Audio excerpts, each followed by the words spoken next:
Good morning.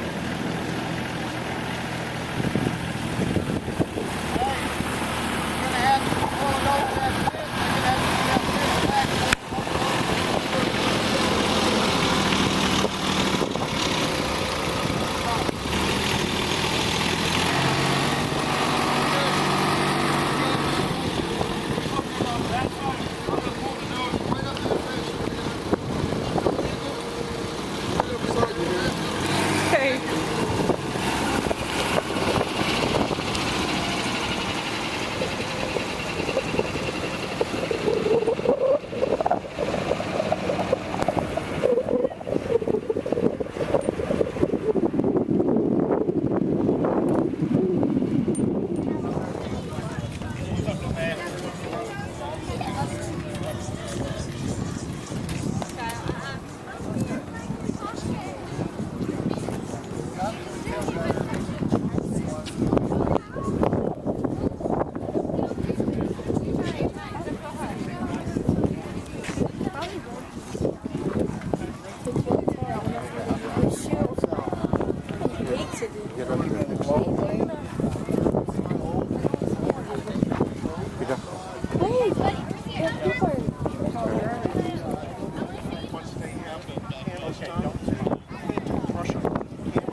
Wow, she's beauty.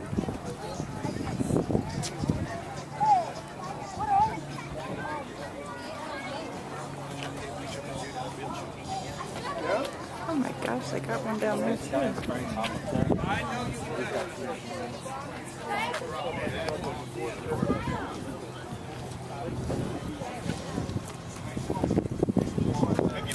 I think it dropped bombs too.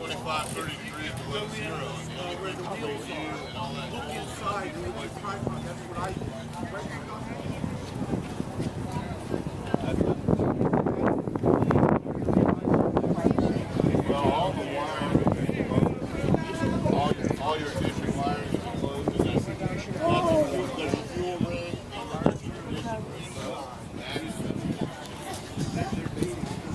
Hey, right here. Take a look at these things. They are spot.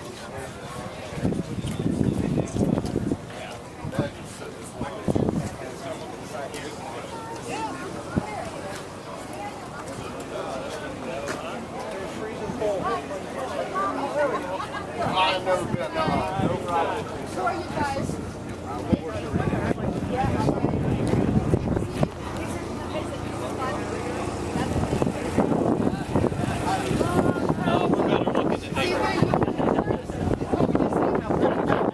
We're going to be doing a battle at it. Yeah, right over here in the open area. Here, they're doing a battle. Okay. Yeah, I didn't know they were going to do that. You want to see the fight? They're going to pretend they're fighting. How they usually fight.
Here at Tico, and not going to do anything unsafe. The F-104, a very historic airplane. You get yourself a good picture of that aircraft. Rick Svetkov, Comrade is his call sign, owns and flies that airplane. He has several starfighters. That is the P-51 Mustang. You can see this aircraft, the Rebel P-51B, Doug Matthews.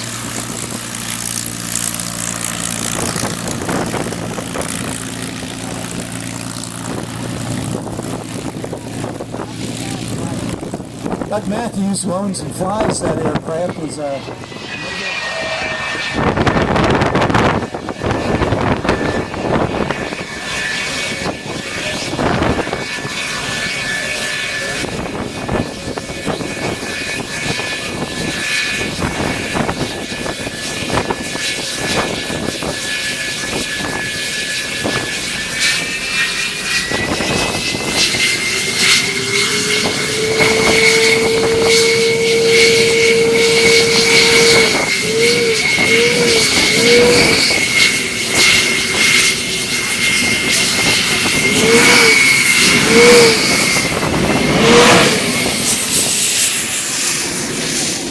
F-104 Starfighter.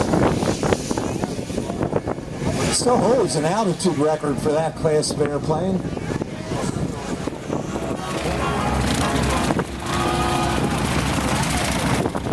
Now we're taxiing out some of the World War II trainers, the T-6s, the SNJs. We'll talk about those airplanes.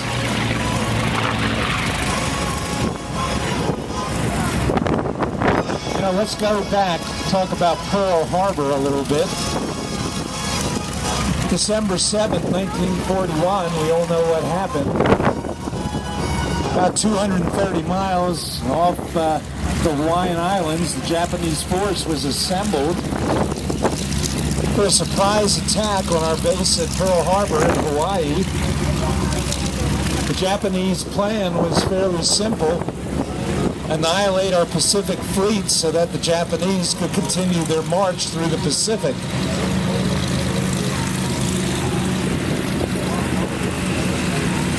About 10 minutes before 8 a.m. on December 7, 1941, the first wave of Japanese attack aircraft swooped down onto Pearl Harbor. An 1,800-pound bomb penetrated the hull of the battleship Arizona, and the Arizona went down with over 1,000 crewmen on board. Shortly after that, another bomb penetrated the Oklahoma, and the Oklahoma was down. And that's an example of a strafing run by the P-51. And there's no real ammunition, it's all simulated, so tell your kids.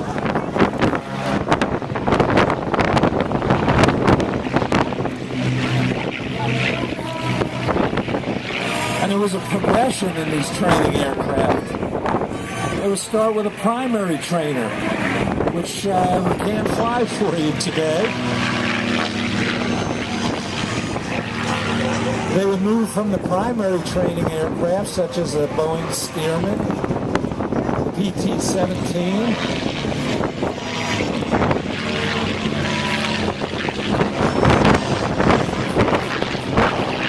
and once they got out of the primary and the basic trainers, the cadet would go into the advanced trainer, the T6, the SNJ. We're going to show you those aircraft in flight.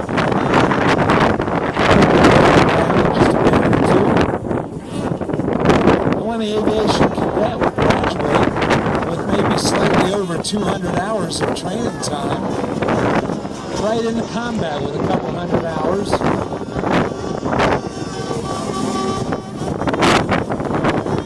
And you can see our T6s and SNJs passing overhead. But yeah, we've got to keep them a little higher than usual because of the dust. Trainer aircraft that has trained more pilots than any other airplane is the North American Aviation T6 SNJ. The Navy designation was the SNJ. The British flew them, designated it the Warbird.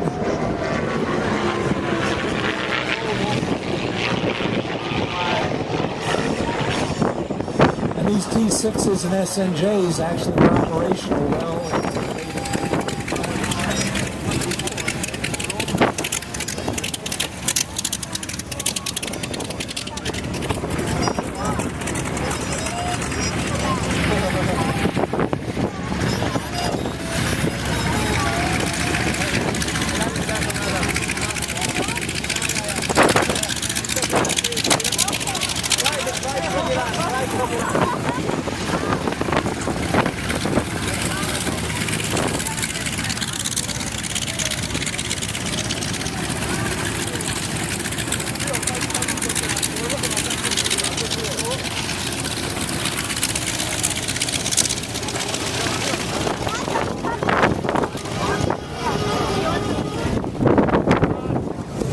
Taxing out some of our later examples of advanced trainers, the North American T-28s. And we've got some examples of older versions of the T-28s here today as our T-34s and T-3s go to the Hurry down, sunshine. Another good job by Norbert Steinwiedel and that Pilatus P-3.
And right behind the B-17 is the C-45. That's an example of the civilian aircraft that were drafted into military service when the war.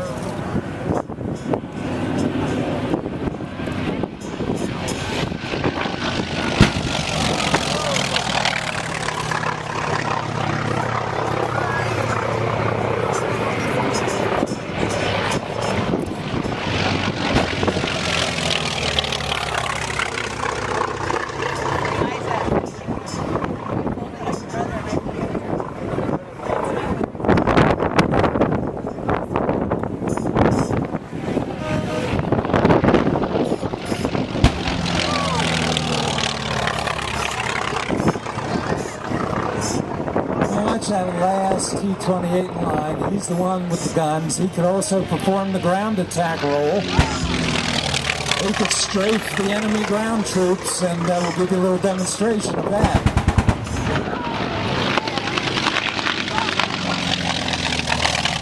And they were at risk.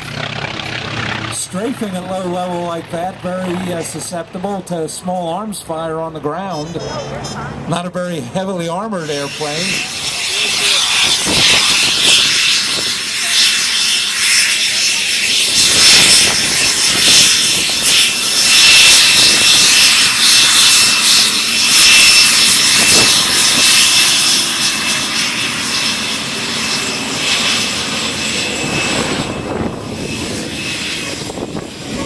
Now heading down the taxiway, we'll see the A4, the Schooler, the A4 Skyhawk.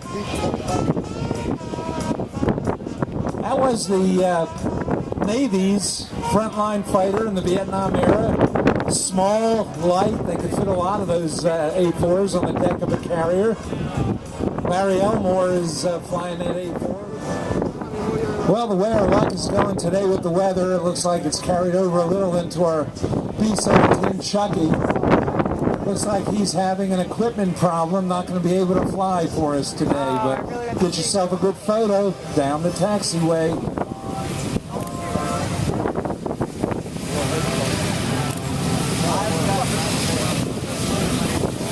(1942, 1943), there were two different philosophies for bombing Germany.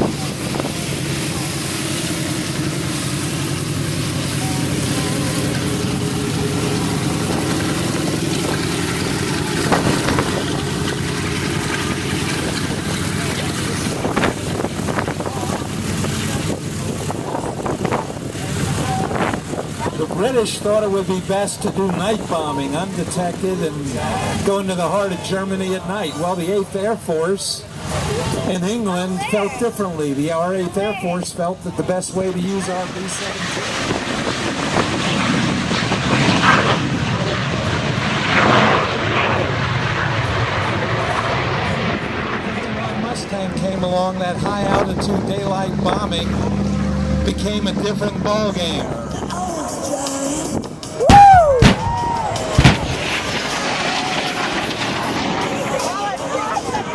Did you like that? All right. I told you you'd get a picture that you would not forget.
Chucky.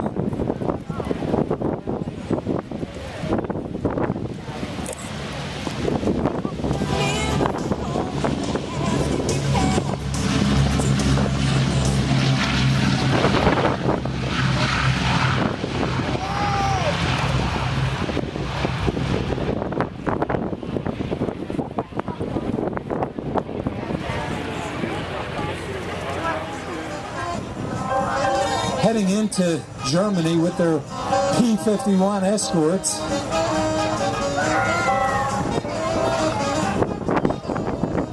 And this is what made the daylight, high-altitude precision bombing work. The B-17 with the famous Norden bomb sight.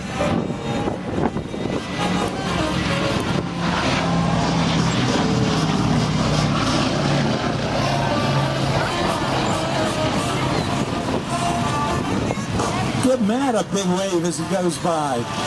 Let him know that we're not only glad he's here, but we enjoyed that show.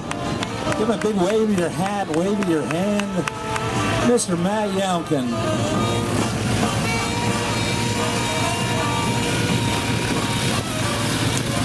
Great job, Matt. Way to go. You don't see an airplane like this doing what it did very often, but you see it here at Tico.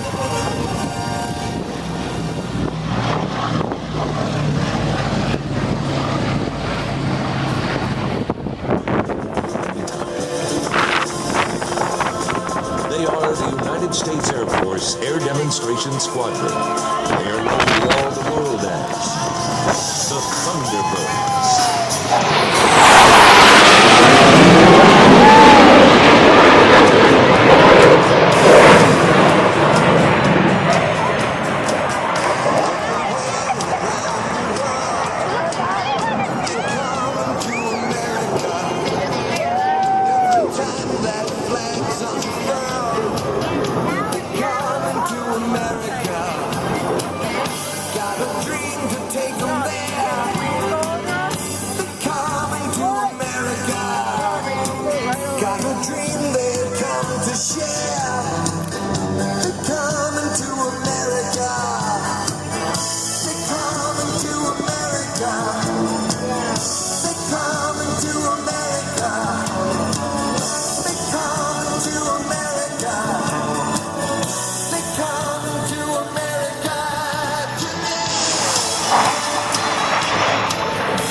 From the right, Captain Curtis inbound for Show Center at a closing speed of nearly 1,000 miles per hour.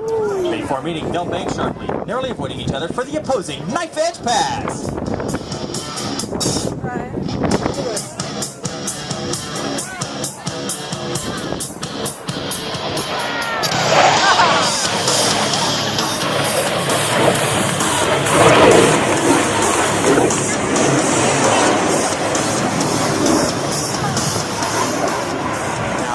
Heading from the left, the Thunderbirds are in trail formation with each wingman flying just a few feet from the aircraft in front of him.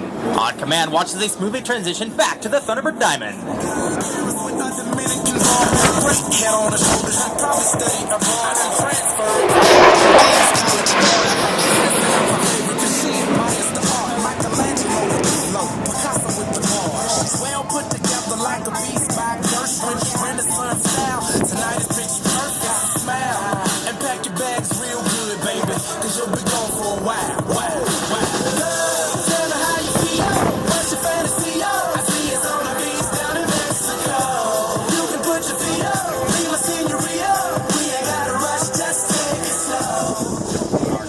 Pilots have positioned themselves on opposite ends of the runway to cross at Show Center. A difficult maneuver made even more challenging since number 5 is approaching upside down in inverted flight.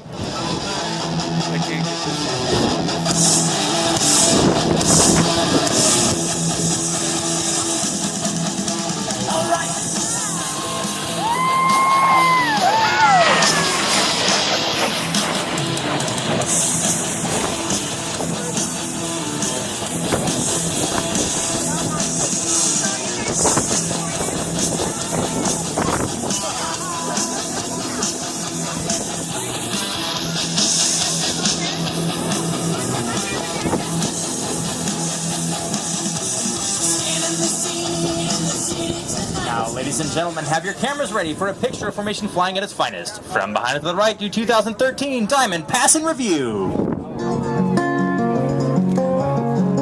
We'll end up hand in hand, somewhere down on the sand.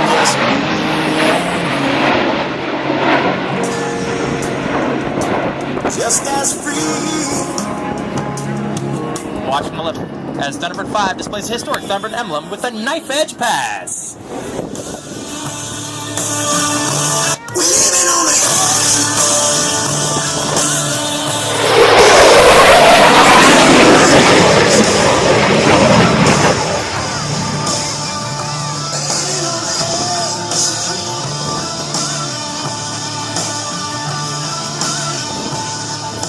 Now to your right, watches our opposing solo maintains level flight while performing the challenging slow roll.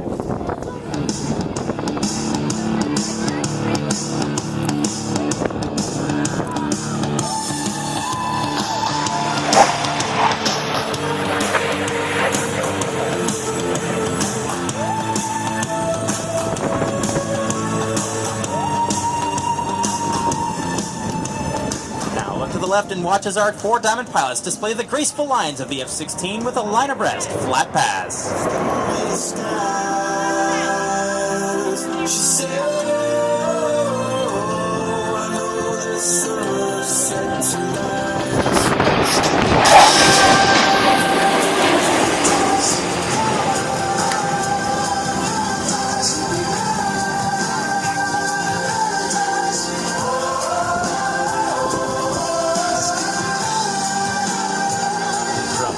Right, count on with Thunderbird 5 as he performs a precise 8-point hesitation roll.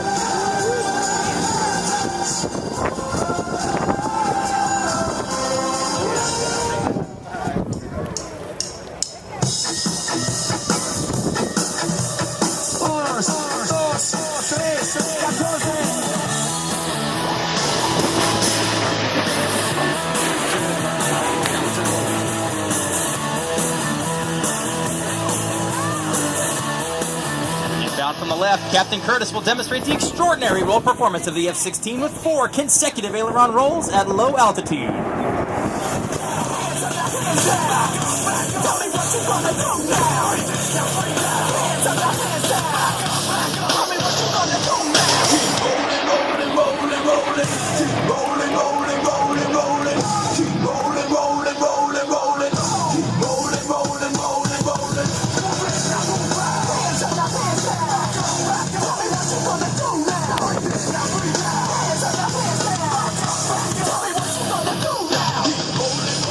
Headed from the right, watch the Thunderbirds 1 through 4 display airmanship at its finest with the Diamond bottom-up pass. Come with me. There's a world out there that we should see. Take my hand. Close your eyes. With you right here, I'm walking till it's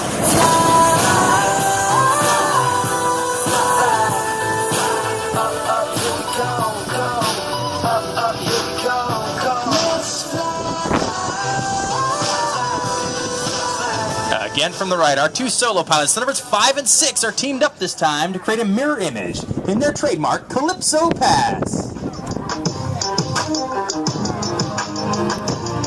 This is 10% luck, 20% skill, 15% concentrated power of will, 5% pleasure, 50% pain, 100% reason to remember the day when.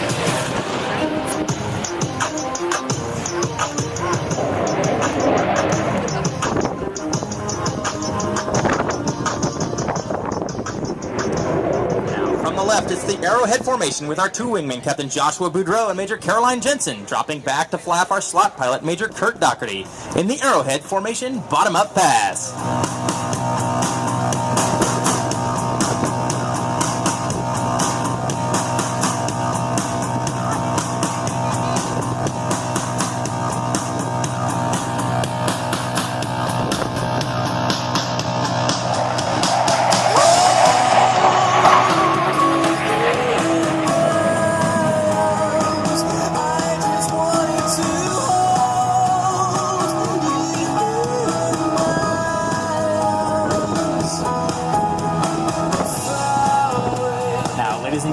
watch as the solo pilots come from behind and overhead to execute the breathtaking crossover break.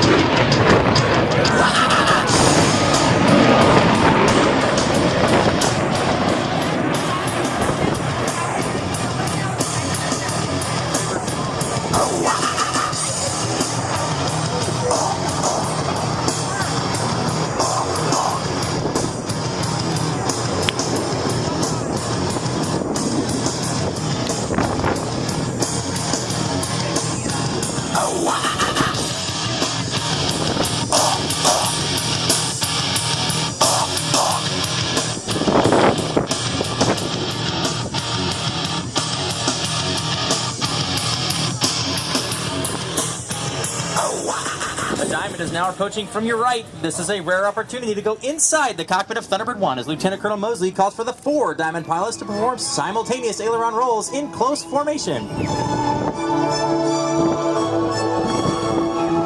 up, ready now.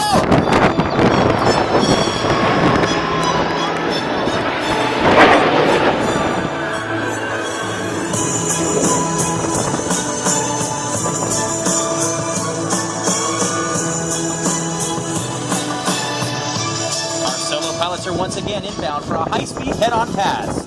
As they cross its show center, listen for our lead solo to call for the opposing knife edge to start the maneuver.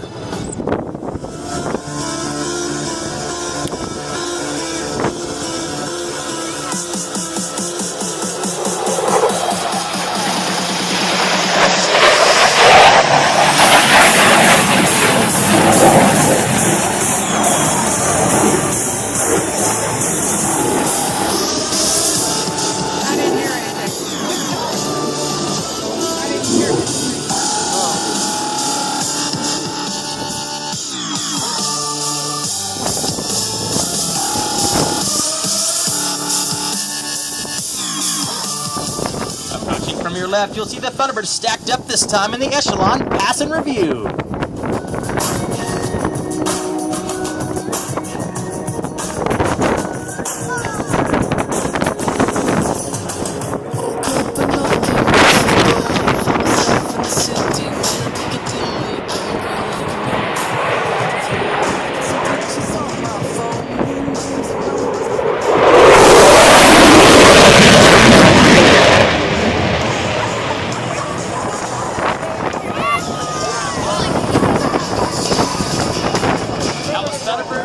Demonstrating the tactical surprise of the F-16. While supersonic speeds are critical in chasing down the enemy, slow speed handling is just as important in aerial combat. Now look to the right and find Major Jones, low and slow.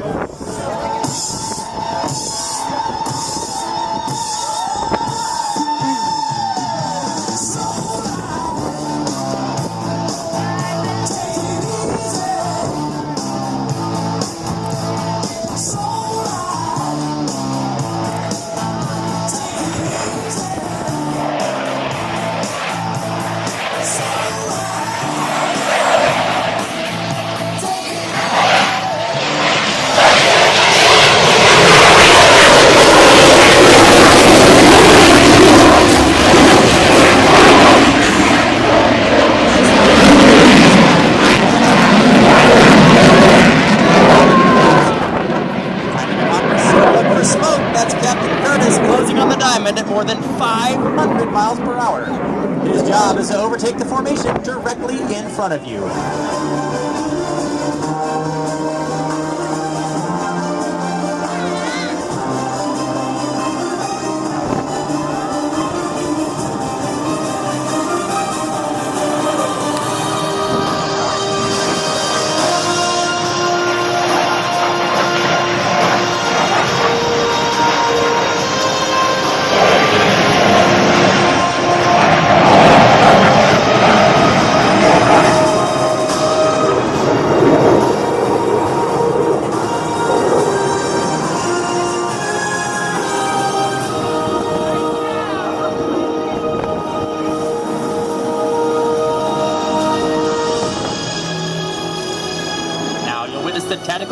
the F-16's tight turn circle as Thunderbird 5 demonstrates a maximum performance turn.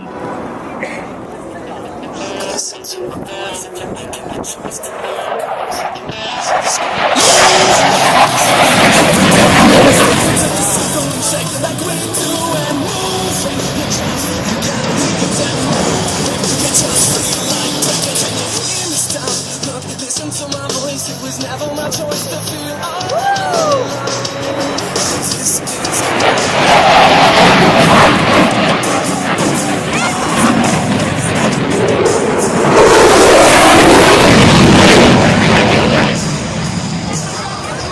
Captain Curtis in Thunderbird 6 again demonstrates the tactical surprise of the F-16. Tactical surprise. It's definitely. Give me my jacket, Elizabeth. No! sometimes I get a good feeling. Give me my jacket.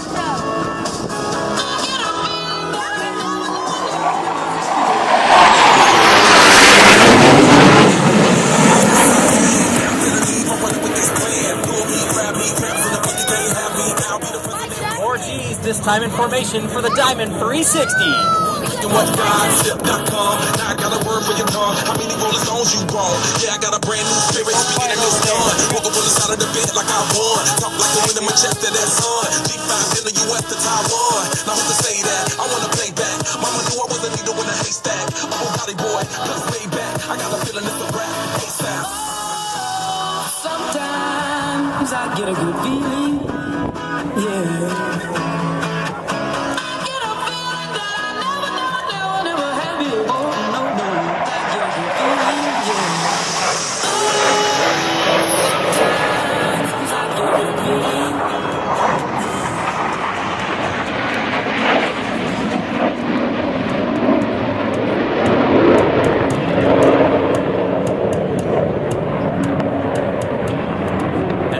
Solo pilots, Thunderbirds 5 and 6, rejoin with the Diamond to form the Thunderbird Delta formation. We'd like to take a moment to honor one of our local fallen warriors. Army Specialist Brendan Salazar, a Florida native from the 173rd Airborne Brigade Combat Team, was killed in action on July 22, 2012 when his unit was attacked with an improvised explosive device in Puli Alam, Afghanistan. He paid the ultimate sacrifice for our country, and we fly today in honor of Brendan and all of those who have given their lives in defense of our freedom.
The Delta Formation here at Delta Formation Pass. As you take time to watch the precision required to maneuver 6 F-16s as one formation, let that serve as a reminder of not just the teamwork, but also the dedication and commitment that makes our team and the United States Air Force the most capable and credible Air Force in the world.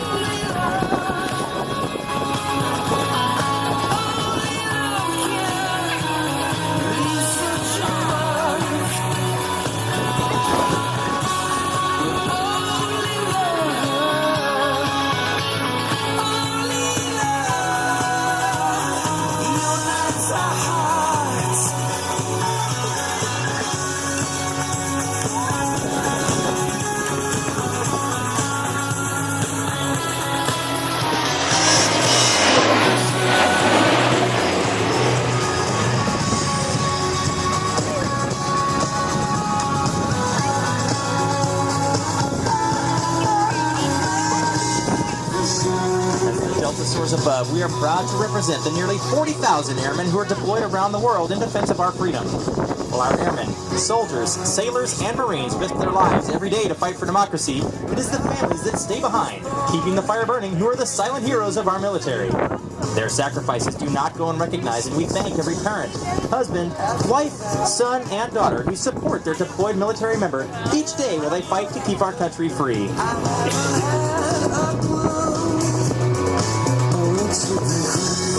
This foolishness can leave our hearts black and blue.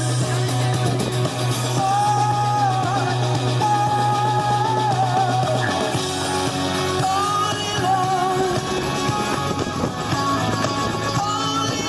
can leave such a mark.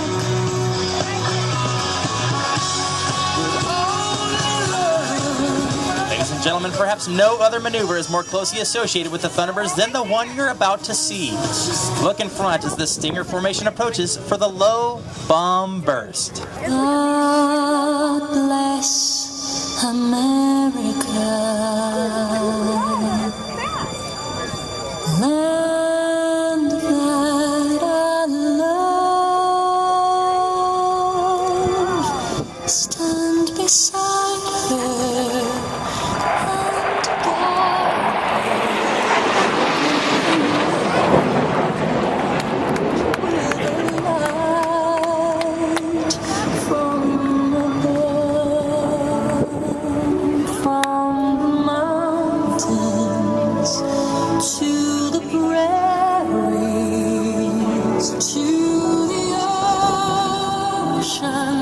Wide with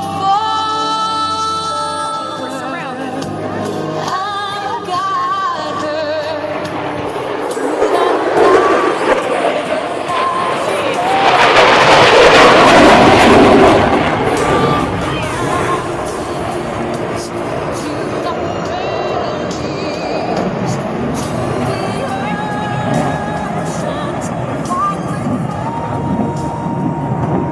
From the left, the reflection pass.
is a blue,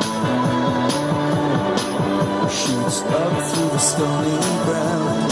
There's no room.